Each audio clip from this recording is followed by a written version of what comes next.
Autumn lies over the Bavarian Forest National Park.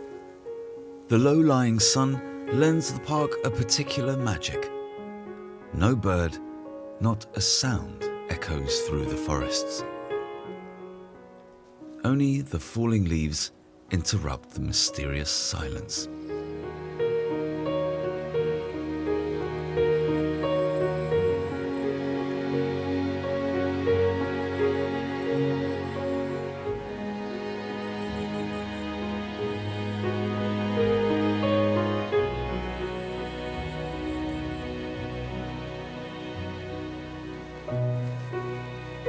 The smell of the forest has changed. It has become intense and heavy. But this golden autumn also marks the beginning of a difficult time. For many animals, it will be harder to find food.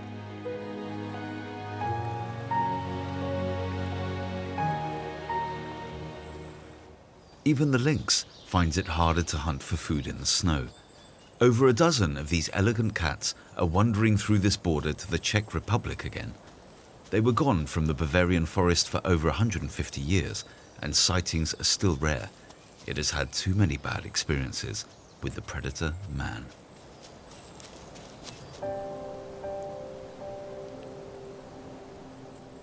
Others are little impressed by the change in season, like the European otter. The water is its kingdom. The otter's physical characteristics are perfectly adapted to a life in water. The thick, water-resistant fur boasts 50,000 hairs on every square centimeter of its body. It can seal its eyes and ears, and its large lung capacity allows it to stay underwater for up to 7 minutes.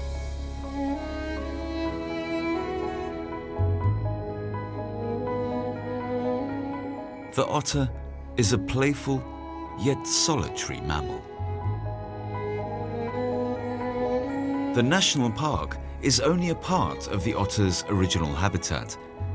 It used to live in the abundant waterways of streams and rivers, but human activity, hunting and water pollution forced the otter out. When it had to resort to helping itself from fishing ponds, it was almost wiped out, an animal that had been indigenous to Bavaria for centuries.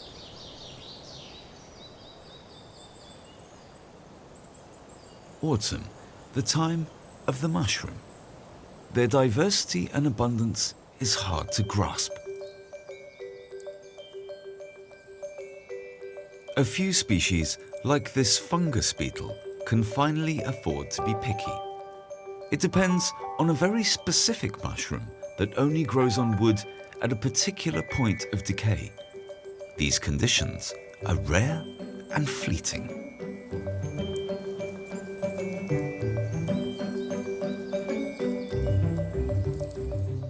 Mushrooms are a microcosm unto themselves.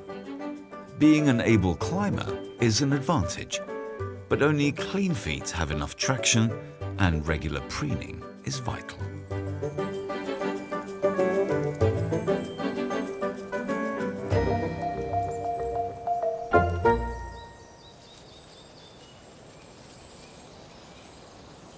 It's the ceremonial garb in which the forest bids the year farewell, a feast for the senses. Here, along the highland border, autumn draws in 3 weeks earlier than in the lowlands of the Danube.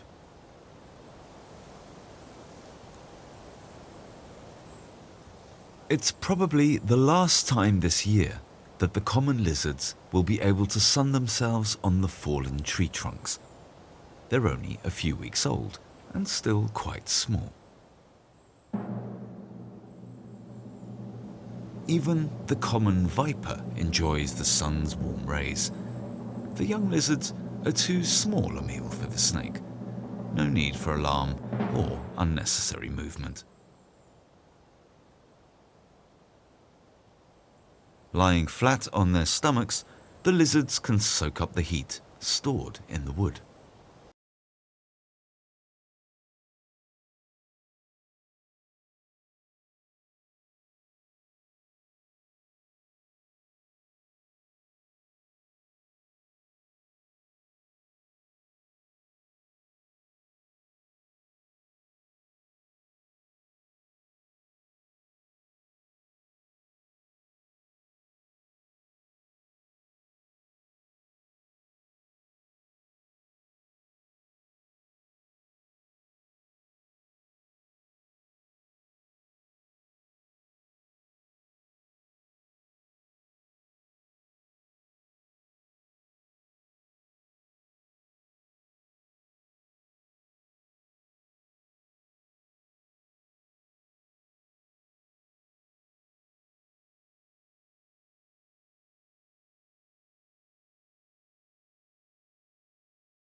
special spectacle that is already over shortly before daybreak.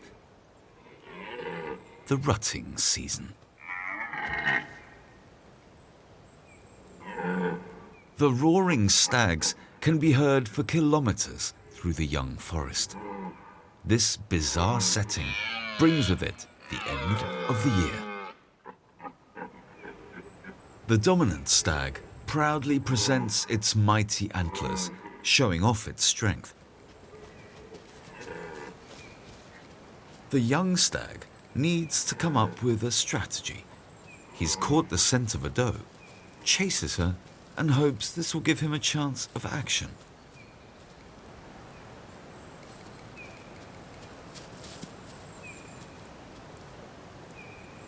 But the doe shows no interest and disappears.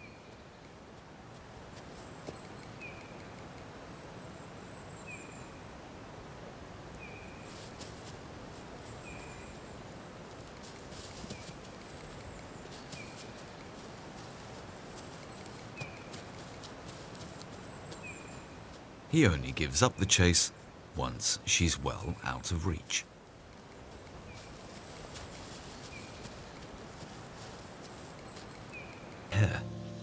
How many of these winters has he already gone through?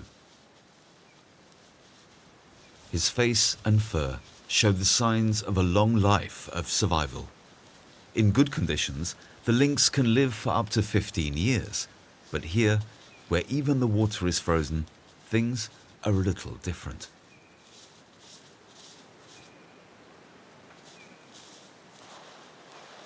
The old lynx knows that there is no point in chasing a deer in deep snow. He stands no chance against the 350-kilo weight of a fully grown male. Only the sick and the young are realistic prey.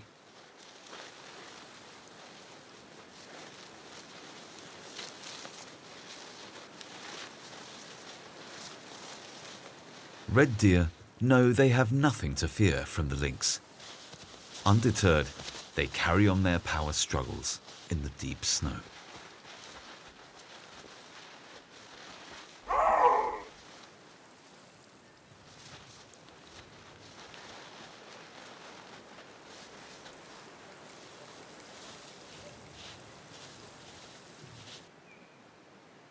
In the midst of the white wilderness, veins of water and ice.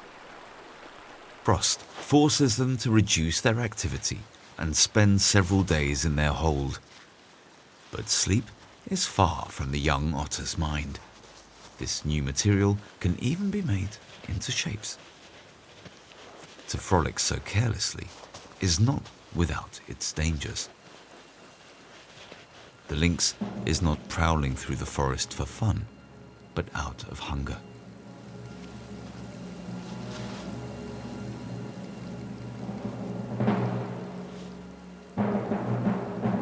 The lynx has keen senses, and if something draws as much attention to itself like the otter, it can only have itself to blame.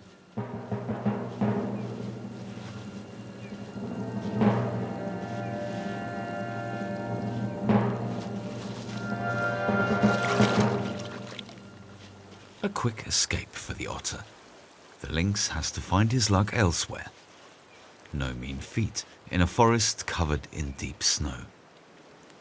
In spite of its broad paws, every step consumes a lot of energy in the cold.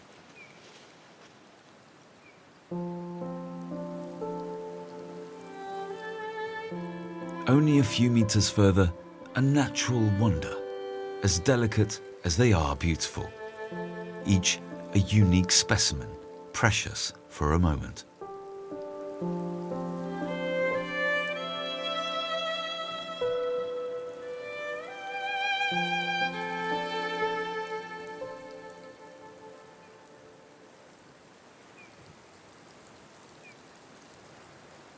Perhaps it was not only the sight of a winter wonderland that moved the pine marten to leave its den, but also hunger. The kingdom of the skilled climber is usually up in the treetops, but now it's easier to find something down here than up there in the icy twigs of the treetops. If only it weren't for the unusual sounds.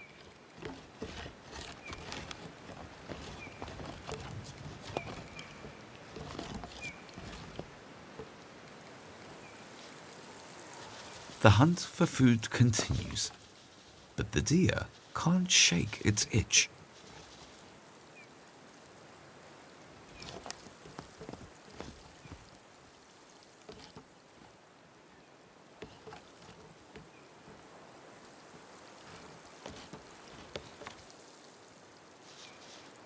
It's all a little too much for the pine marten. In the late winter months of February and March, the male lynx begins to roam far and wide.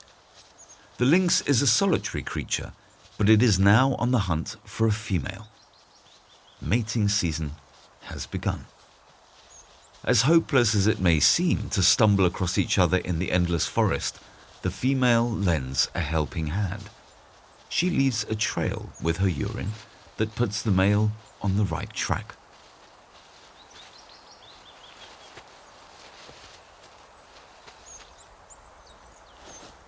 When the two find each other, he bites into the fur at the nape of her neck. Only a few minutes and it's all over. During heat, the female only mates with one male. The young will be born in 2 months.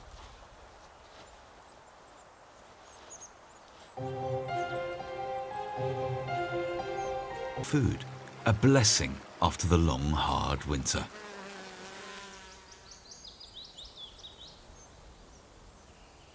Slowly, the ice begins to thaw. The first days of spring also sees the common toads emerging from their winter habitat. From every corner, they head to their spawning waters. There are usually more males, and they try to get hold of the females from behind. Unfortunately, there are many rivals.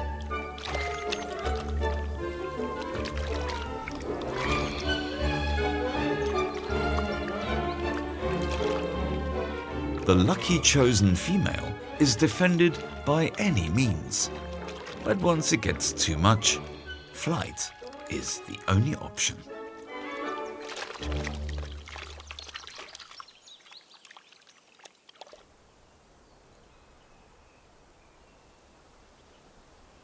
The last snow patches are melting. Soon fresh, luscious green will shoot from the ground, an abundant tapestry. But the hazel grouse has already had its fill. Its attention is fixed on something else. A hen. Proudly, he rises into position. But the hen is far more interested in the fresh green grass.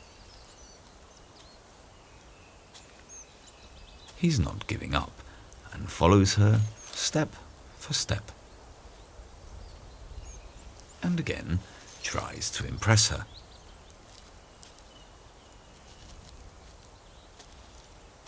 And again his advances go unnoticed. She must surely be full soon.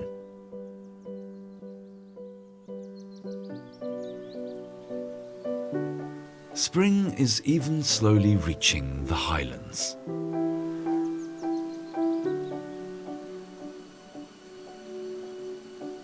The first flowers are showing off their colour.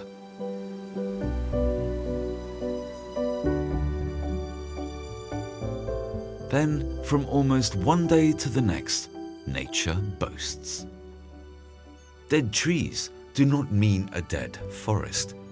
Rowan trees are not only one of the first to grow in the dead wood areas, but also the first to show their tender green in the vibrant spring forest. There are only a few open rock faces in the national park. These rare spots are inhabited by peregrines. They need high protected spots to breed. The national park has been home to 3 to 4 peregrine pairs that raise their young here for only a few years. The chicks are just over 2 weeks old. Peregrines breed early in the year. They lay their eggs in late winter between March and April. Their main prey is other birds. Even in the national park, they mainly live off a diet of pigeons. But the young only get a bite once it's been plucked clean. In the national park, the peregrine falcons have no fear of human intervention, but the harsh climate and sparsely protected nests from other predators mean many young don't survive.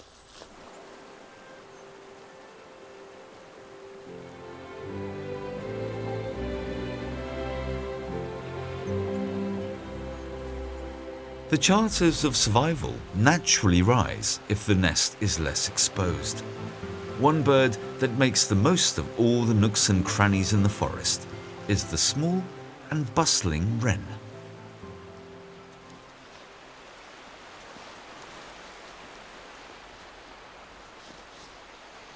Their nests sometimes lie well hidden in roots and at other times hang, as here, under the lofty heights of a fallen tree trunk. The young are always well protected, 5 little beaks waiting to be fed. There's no time for rest.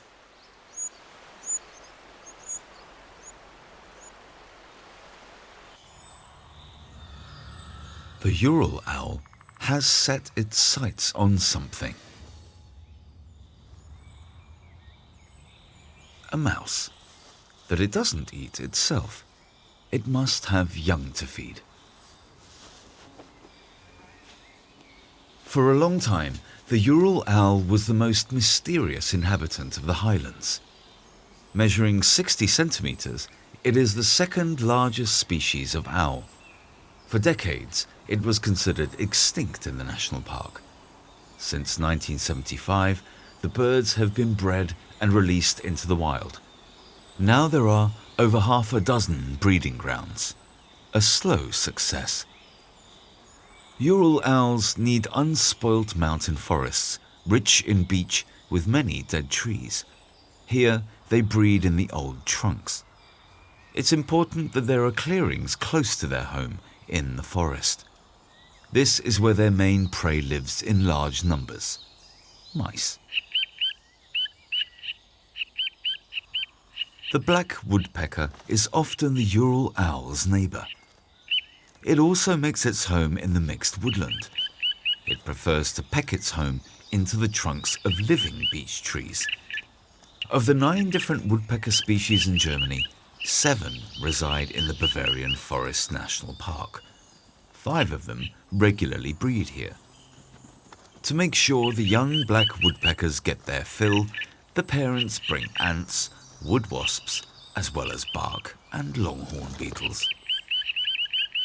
And as with all young siblings, there's always one who thinks it got less than the other. Others don't have it quite so easy. They have to cover long distances to find food. The purple emperor has come all the way from the treetops. The butterfly prefers to forage for food in the morning. Skillfully, it sucks moisture and minerals from the forest floor with its long trunk. The rare butterfly is picky. It prefers rotten carcasses or animal dung.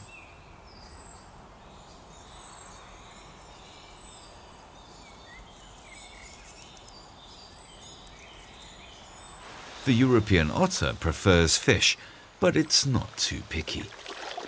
It will go for almost anything that's making its way along the riverbank, from muskrats to frogs, ducks, coots, to the occasional worm and insect.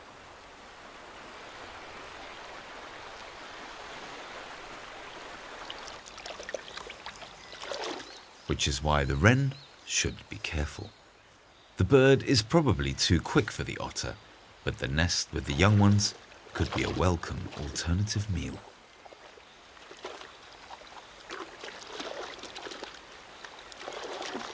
The wren remains cautious, not flying to its nest in case it gives it away.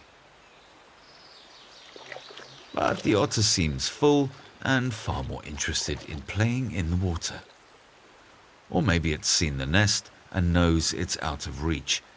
But only once the otter is gone does the careful wren return for the next feed.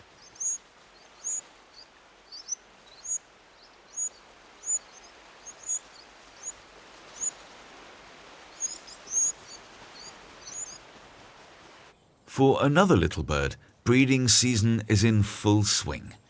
The pygmy owl. The smallest of the owls is native to the region and grows no larger than a starling. The pygmy owl likes it clean, and any debris is quickly thrown from the nest.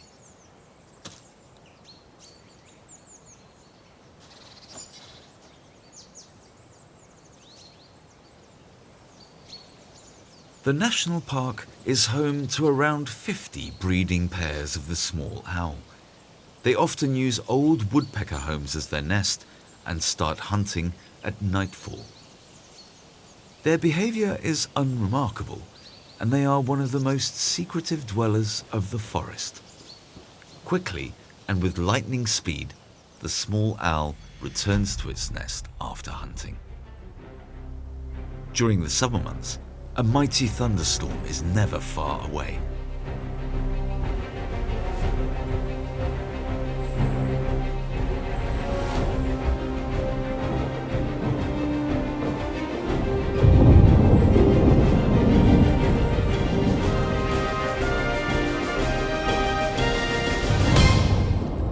The mountains hold every bad weather front, so downpours often interrupt the sunshine. The summers are cool and wet. The climate is harsh.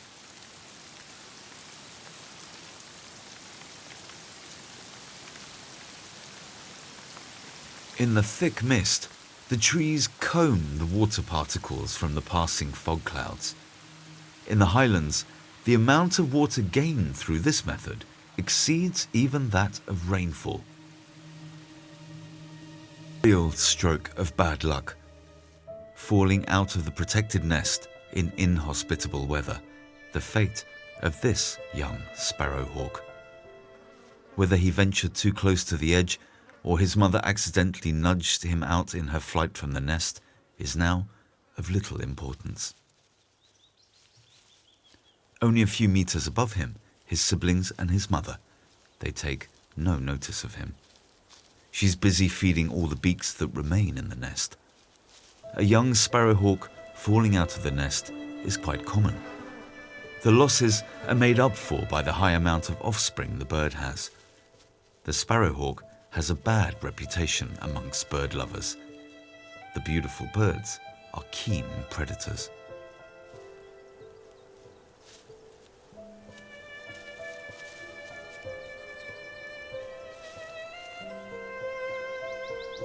The little one has survived the long fall, but alone and helpless, doesn't stand a chance on the forest floor.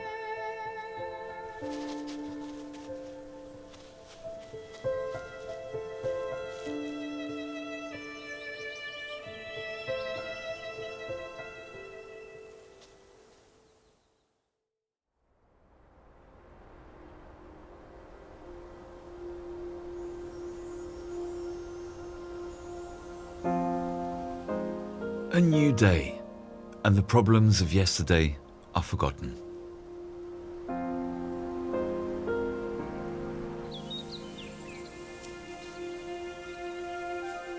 Without a care in the world, the robin enjoys a bath in the sodden grass.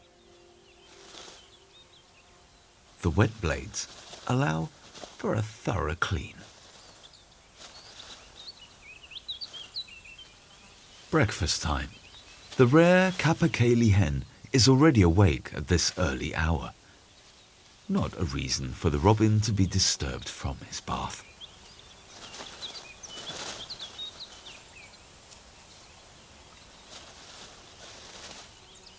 The hen is scavenging for food. The dead wood areas offer the careful bird plenty of shelter from its enemies. Yet still, the capercaillie hen, the largest of the native forest birds, is threatened with extinction even though it isn't hunted. Its natural habitat outside of the park has been steadily reduced, and the koi animal has been forced into the highlands, where it meets ramblers or walkers in snow boots.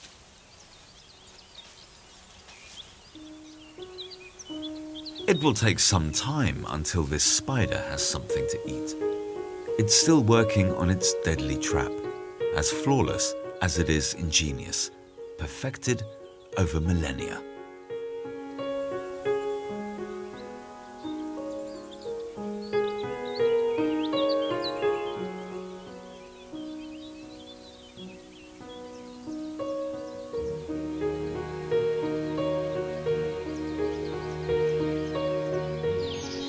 An unmanaged, wild forest. Nowhere can the cycles of nature be better observed than here in the national park. Trees grow, get older, die, fall, and make way for new generations. Only the play of light and shadow, of growth and collapse, and the proximity of young forest and clearing enable such diversity. The more species here, the closer its natural state, and the more resistant it is to pests and environmental factors. These ancient natural forests are also home to the Ural owl. These beautiful owls are usually only active at night or dawn. It's only when they have young to feed that they hunt during the day. Young Ural owls already scramble out of the nest at 3 weeks. Not yet able to fly, they sit on neighboring tree trunks where they're fed over a period of weeks.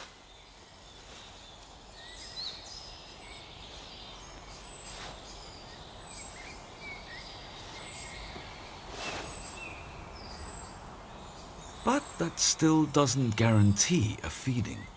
This time the mother only has food for the second fledgling. She takes care to make the portions as small and clean.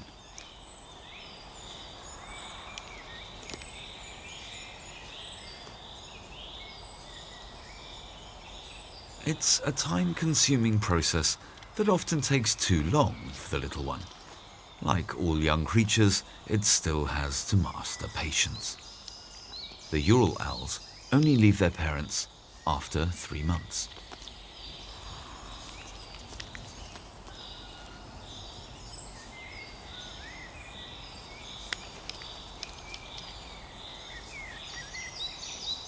Patience is a virtue the cross spider must master, and the wait is worth it. There is no escape for the victim, a daddy longlegs. First, it's encased, then digestive juice is injected into it, and finally, it's sucked dry.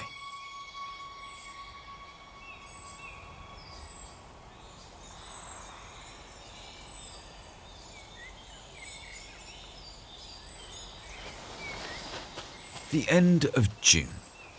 A pack of deer is grazing on the forest edge. The stately animals find enough food in the clearing, essential for the growth of their antlers and bodies. They are still carrying the velvet antlers that grew in recent weeks. Its velvet covering is very sensitive, the reason why the animals are being so careful. Conditions and age dictate how strong and spread the antlers become. They're fully grown after about 5 months, and within weeks, the velvet is brushed off. There's a strict division of labor for the sparrowhawks while the fledglings are still small. The female tends to the young, and the male hunts for food. Only when the young are 2 weeks old and can no longer be fed by the male alone does the female leave the nest to also hunt.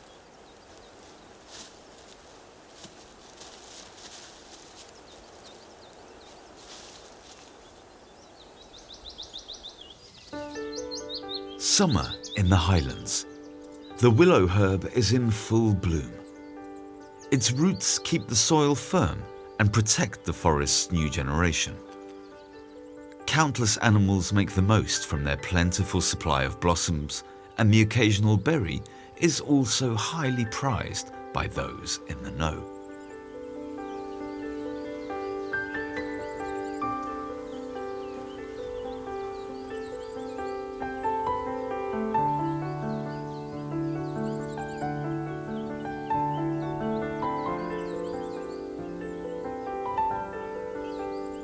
Dead wood is anything but dead and is teeming with life.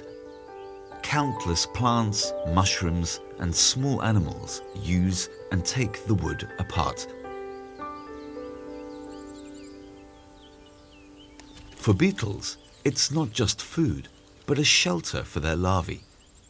Even very rare species like the brown spotted click beetle. For years, this was considered lost or extinct, and has only been rediscovered recently. The beetle hails from a time when this was still primordial forest.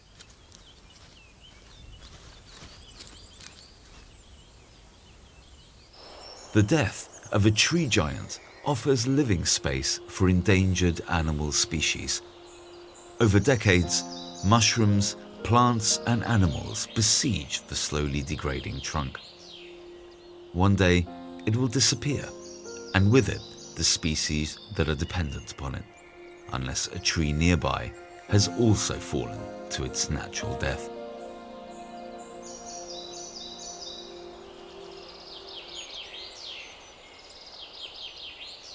The horizontal trees, the dense entanglement of twigs and the regrowth offer shelter to the capercaillie hen. Here, it can remain undisturbed. For now.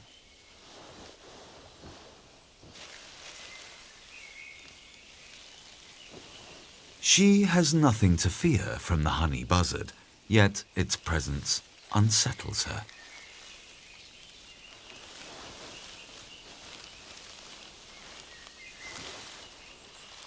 It's probably lost its way and soon disappears. The young lynx has never set eyes on a honey buzzard before. For the young feline, the wood is one big playground, with endless new things to discover. Nowadays, 1 litter of lynx are born a year in the national park. Usually, a litter only consists of 2 young, and only 2 out of 10 animals survive into adulthood. But there is even more reason to fear for the lynx future.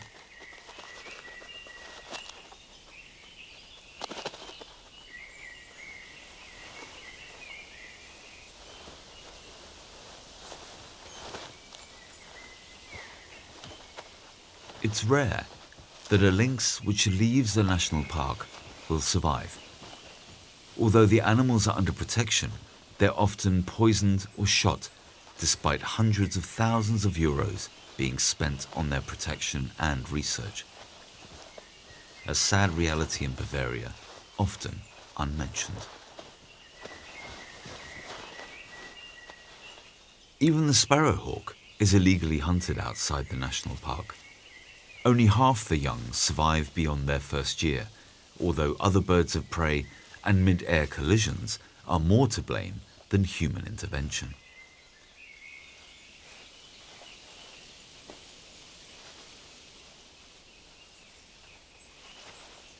Young lynx are suckled for 6 months. After 2 months, they also start to eat solid food. They stay with their mother until they are a year old and must then hunt on their own terrain, a decision that can make the difference between life and death. After they've flown the nest, sparrowhawks stay around for 3 to 4 weeks. They only fly back to the nest for feeding.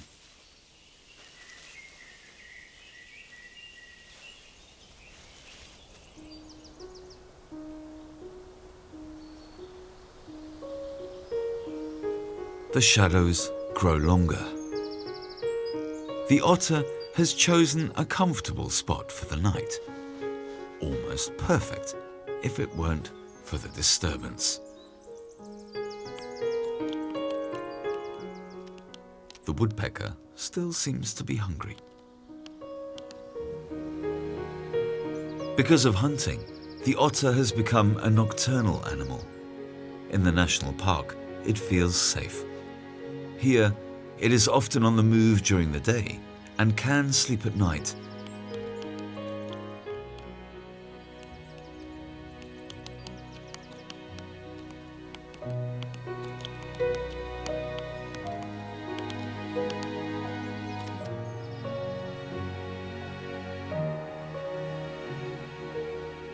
It is the return to the wild, the diversity, large and small, that gives this forest its strength and natural beauty.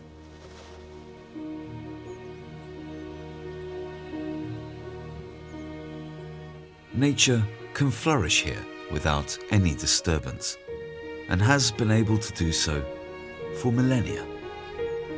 In summer and winter, the countryside offers a fascinating insight and shows a world that is unique in Central Europe and can only be found here, in the Bavarian forest.